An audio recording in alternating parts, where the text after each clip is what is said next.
Hello everyone, I'm Chesnick44, also known as Fly, and welcome to this Let's Play of Neverwinter Nights, Darkness over Daggerford.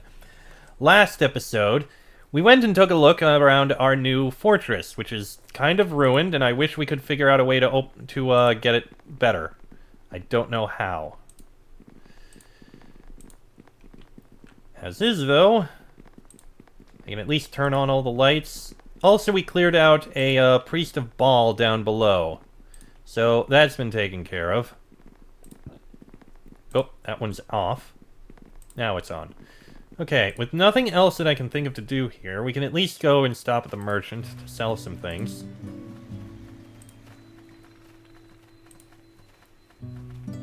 Oh no, wait, there's the merchant over here, isn't there?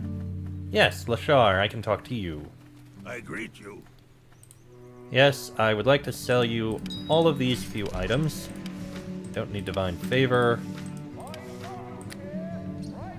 You do have Sword of the Sultan, it's not useful. Bunch of various potions, a bunch of random things there, and nothing here that I particularly care enough to want.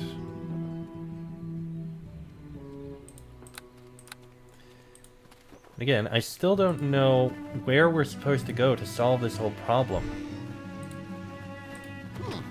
It seems I can't. Hey, seriously. I'm gonna take another look upstairs here. Because there should be something for Ivani's quest.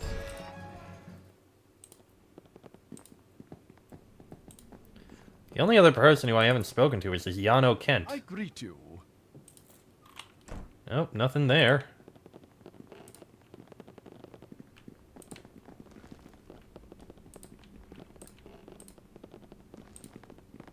I just don't get it.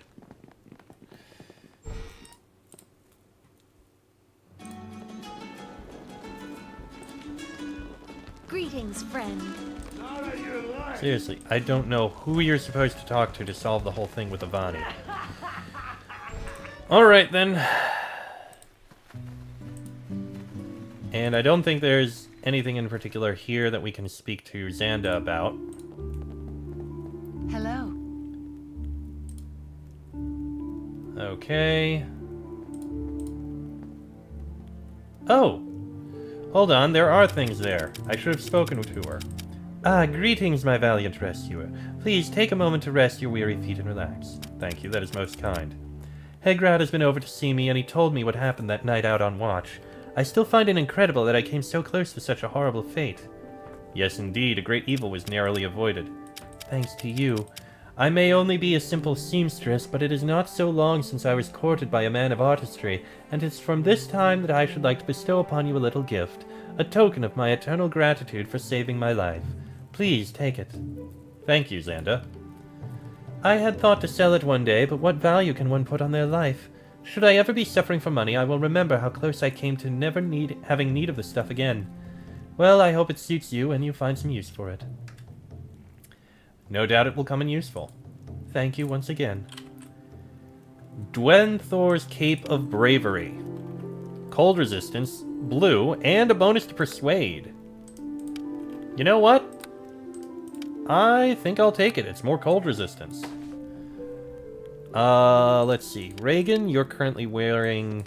No, you can keep that Cloak of Fortification. You are not getting any bonus from that, so we can sell it, and you can wear that cloak. That works. And now he's got a cloak over a cloak. Very silly. And I'm going to sell this cloak to you. Unfortunately, there's nothing in here.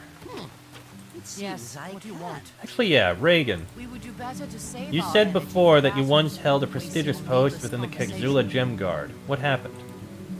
So you would have me unsheathe the words that might lead to my own destruction. Very well, Jareth. I tire of keeping secrets, and you've proved yourself to be a forthright companion. I did not leave the Gem Guard willingly. I was forced out. My superior officer, the Gem Guard Dispatcher, disagreed with my approach for governing the mines. He believed that loyalty to the Gem Guard superseded one's sense of duty, or justice. He asked you to break the law. No, he asked that I ignore the law-breaking of others. What kind of law-breaking are we talking about here?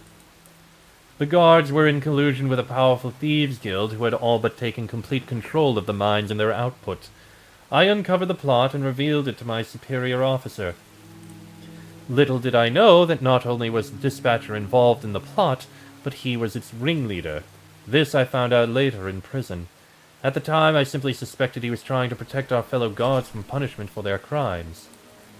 I must admit to feeling conflicted by the terrible choice set before me. I felt loyalty to the gem god, but I felt a greater devotion to my deity. What deity, Reagan? Helm. I was a devoted Helmite at the time, but have since fallen out of favor with the Vigilant One. I failed him. I can say no more on this subject, as the pain lies too near the surface. Unless you wish to discuss something else. Yes. Anything else? We would do better to save our When we energy spoke for before, you battle. mentioned a falling out with This Helm. needless Is he no longer conversation. your deity? I am no longer worthy of his attention. The Watcher demands justice, bravery, supplication of self, and deference to a greater cause. We've known each other for some time now, Jareth. You have earned my trust and the right to hear my tale in its entirety. When I uncovered corruption within the Gem God, I was deeply disturbed and searched my feelings, awaiting Helm's guidance. After a few agonizing days, I realized that justice trumps all loyalties, so I sought to make the culprits known and cleanse the guard of its evil tyrant. You made the correct decision, Reagan. If allowed to spread, corruption has no bounds. Yes, I sensed Helm's approval when I finally committed myself to the path of justice. However, as is often the case, it was a path rife with perils, of which I would soon discover. The dispatcher, a preening peacock named Cantos Riverhorn, was new to the position. Though a capable administrator, he seemed less concerned with rules and actions, causing the day-to-day activities within the guard to suffer. Some guards became more lax in their duties, arriving late at their posts if at all. Others began participating in activities unsuitable for trained professionals.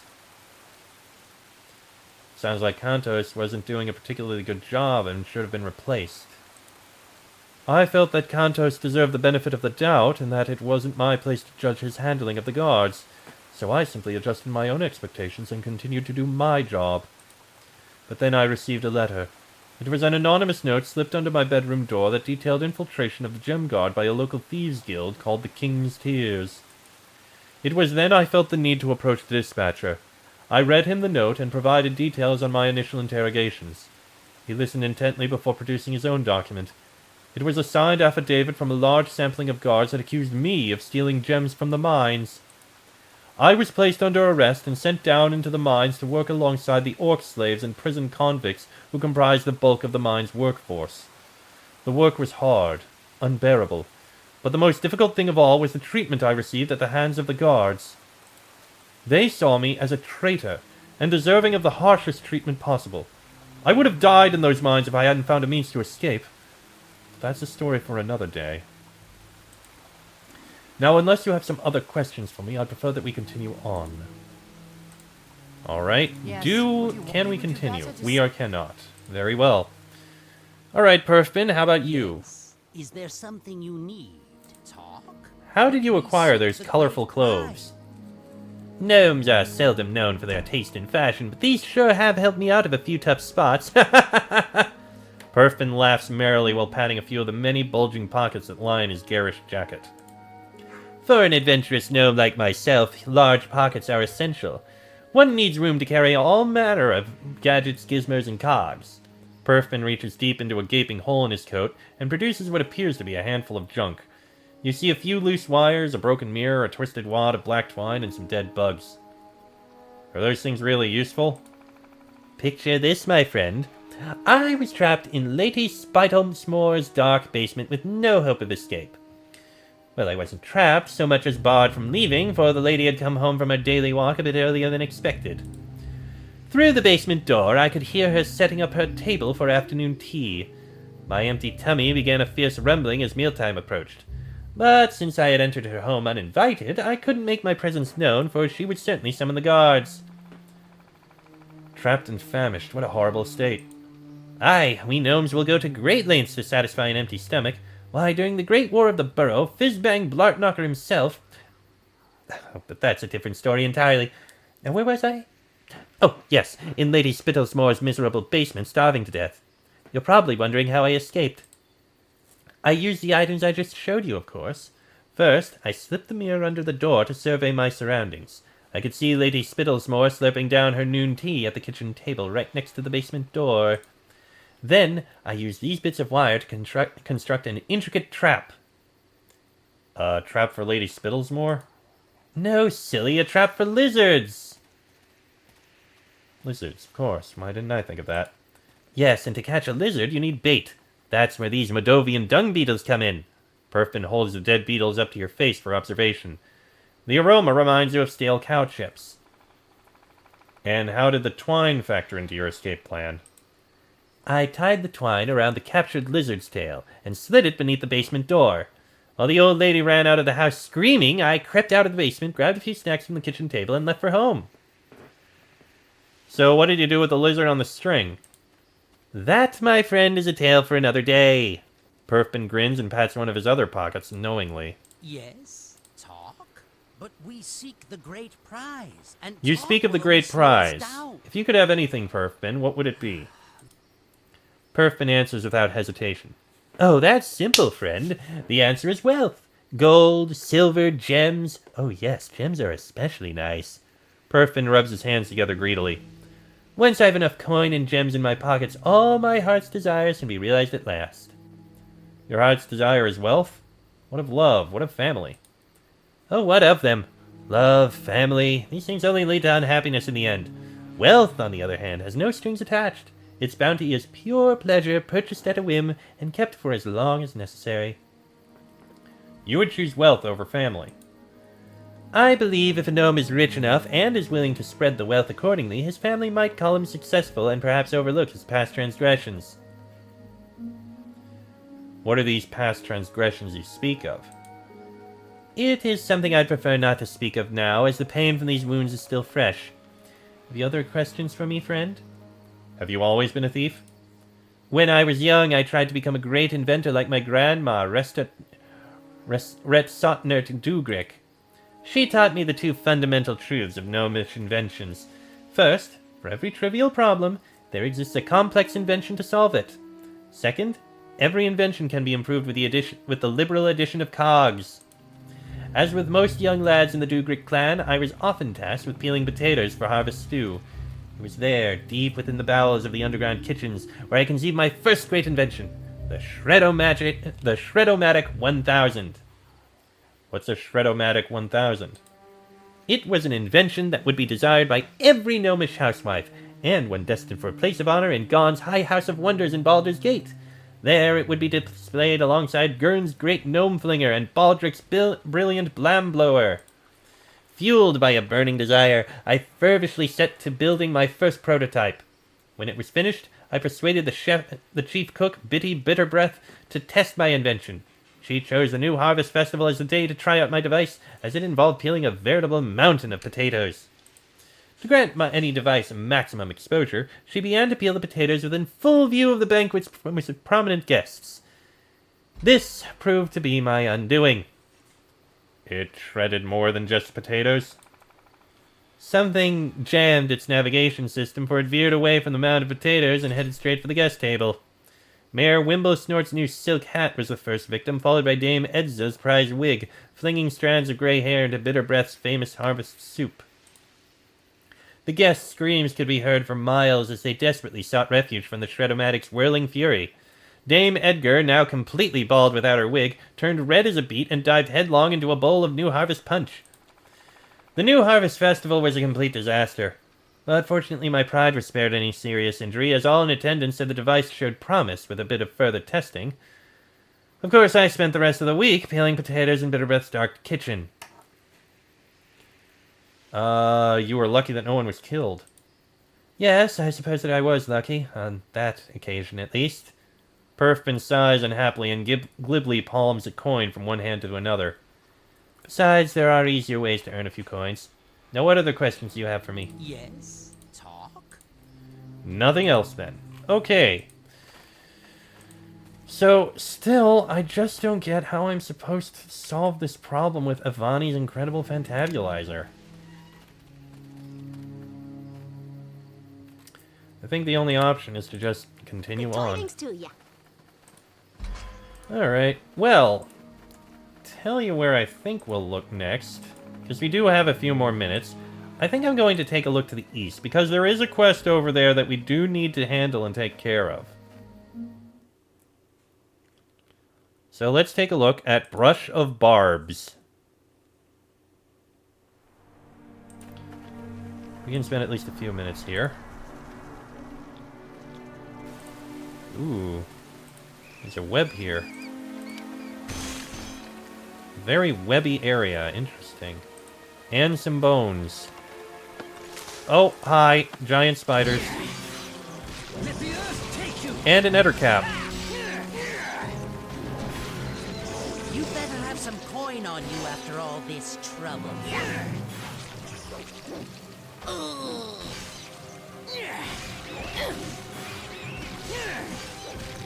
Why didn't you finish off that one? Oh, Herfman, you actually managed to kill that ettercap. Nice job. Why does that ettercap have a frost trap on it? Uthgard Burial Totem, Wrath of the Blue. Allows animate dead. That's interesting. Okay, bash this one down. Say hello to my crossbow. Oh, that was a nice shot. Oh, this is a goddamn maze. A goddamn spider maze. This is interesting. Sure, let's deal with these spiders.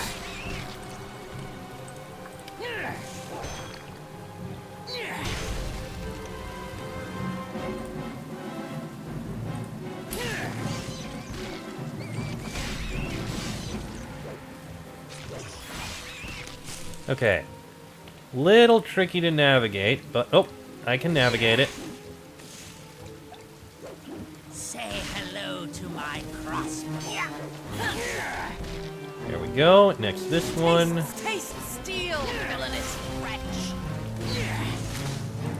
Okay, took care of that one. Clear out this web, please. This leads to a north exit. Good to know. Not that I'm going to exit out this way right now, but...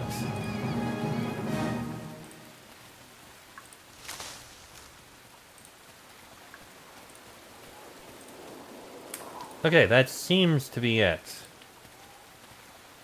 Yeah, that's just a path northward. Okay! Interesting.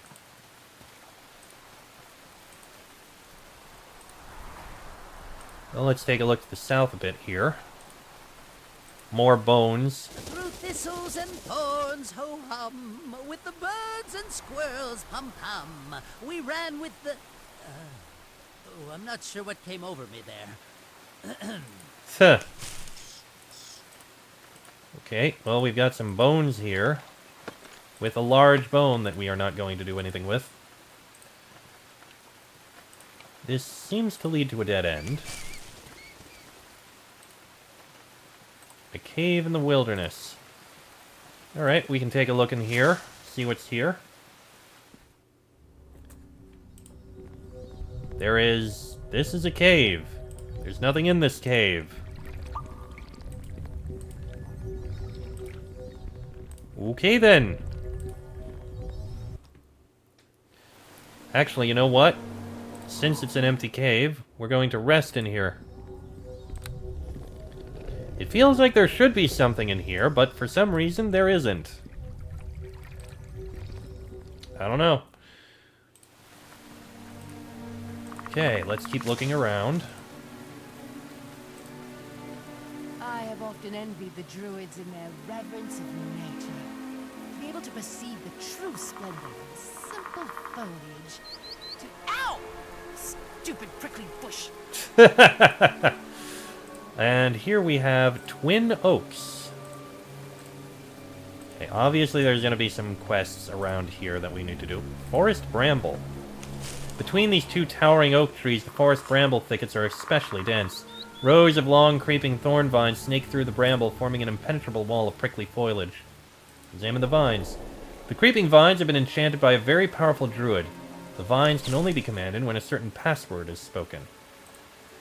Got it. So we can't go through here unless we have the password. I will keep that noted.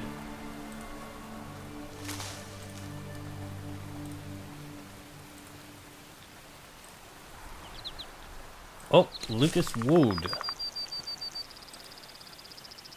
Hello there. Where do you sneak up from? Good evening, sir. A fine morning for a spot of heavy drinking. Is another day already? You think I can go back yet? Go back? Where to? Liam's hold. Why shouldn't you be able to go back there? Look, I didn't want to steal it, did I? The old mage made me do it, but I was too scared to go back in there. So this is where it is. What did you steal? Actually, I don't know, really. Look, you can take it if you want.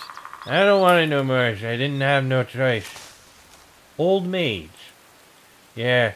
You seen that place outside of Liam's Hold, right? A few days ago, it appeared while I was out gathering wood. I heard someone come up behind me, then clunk.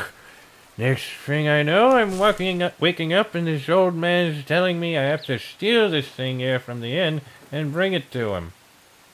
Did this mage threaten you then? He said he was gonna make me into a toad or a bug or something and squash me. He said I had to get him this thing or I was for it. So why didn't you take it to him after you stole it? I was scared of going back in that tent. I reckon he's just gonna kill me when I go in there where no one can see us, so I came here to hide. And get drunk. Please give me the stolen item. I will return it and confront the mage about what has happened here. Then you will be safe to return. Okay, here you go. You don't know how glad I am to be rid of it. Got it. So it is a Modic Force Microflagellator. Okay, clearly this is the missing component from Avani's incredible fantabulizer. Precise understanding of its functioning would take years to achieve. Yeah, clearly. Doesn't seem like there's much else to this place, but I'll continue walking around. Clearly this area I'm not going to be able to get to until I get some sort of quest related to it. I think there might be one other thing we can do around here. Oh, hello. We have some shrubs with berries. I don't think I'm going to need any berries, but I'll take a couple just in case. And a rope tied to a post. I think I know what that's going to be connected to. We also have a dead badger. With a badger heart. Okay. Don't know if that will be used for anything.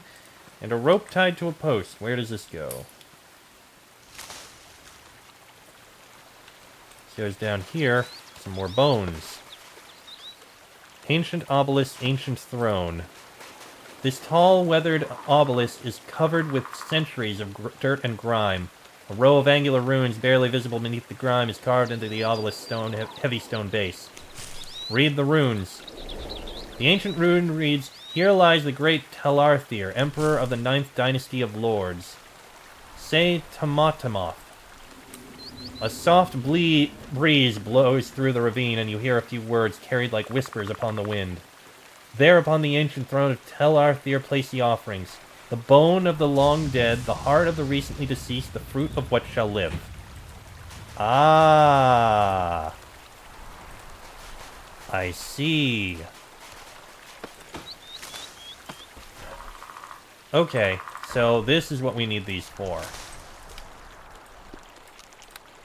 So on the ancient throne, we place the bone, the heart, and the berries.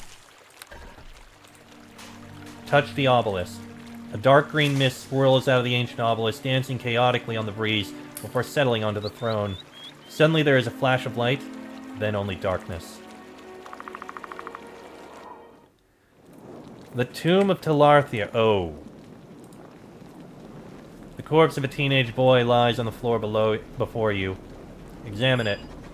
The corpse matches the description given to you by Fernigold the Elder. The corpse is his son, Fernigold the Younger. The corpse's gaunt face is twisted into a mask of horror. This young man died screaming. Pick up the corpse. 50 pounds. Okay, I'm pretty sure I can put it in here. Yeah, that'll help a lot. Oh boy. Let me drop a save. Alright, let's investigate these sarcophagi. Oh, crap!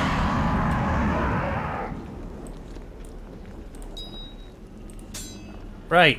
They're not happy about this. It kind of makes sense.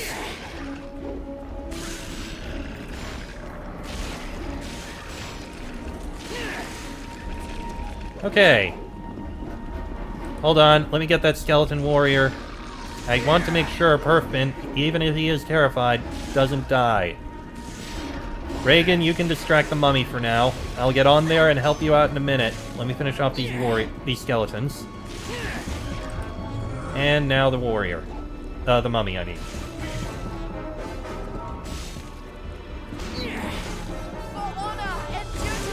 There we go.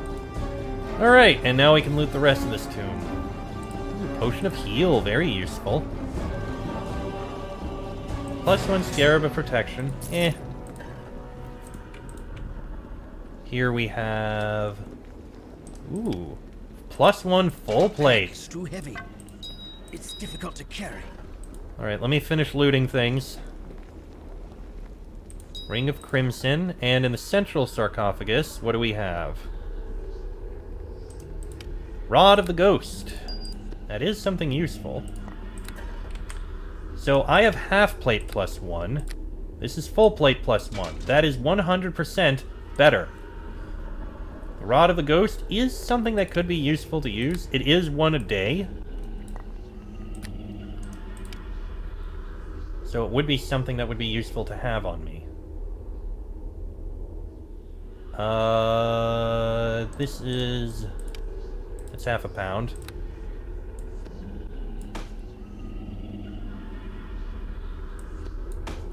And...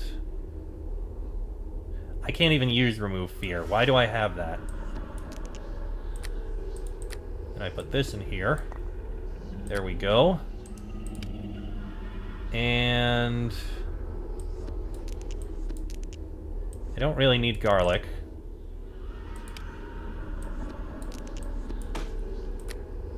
If I put this in here, I can carry things now.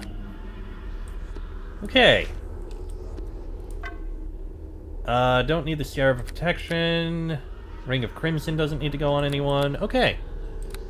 Well, that's been looted. Oh, damn it, Perfman.